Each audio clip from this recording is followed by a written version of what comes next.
আজকে আমরা ইলিশ মাছের পাতুরি বানাবো।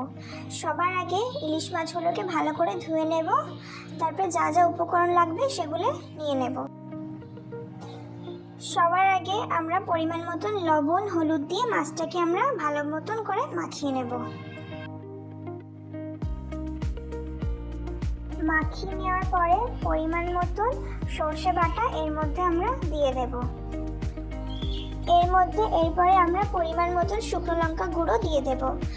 তারপর সর্ষের তেল পরিমাণ মতন দিয়ে দেব।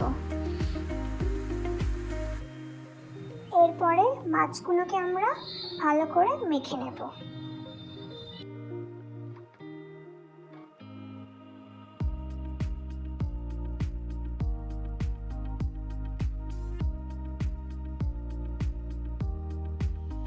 এরপরে এর মধ্যে কেটে রাখা বেগুনের টুকরোগুলো দিয়ে দেব। তারপরে সবগুলোকে একসাথে ভালো মতন করে আরো একবার মাখিয়ে নেব।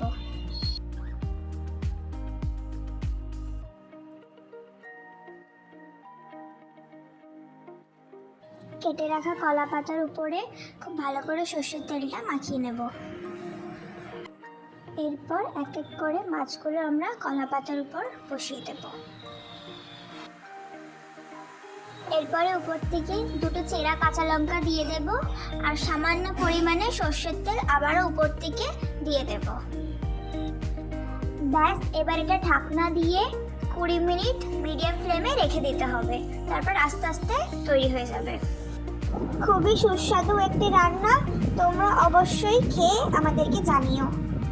সাথে আমাদের চ্যানেলটিকে লাইক আর সাবস্ক্রাইব করতে ভুলবে না।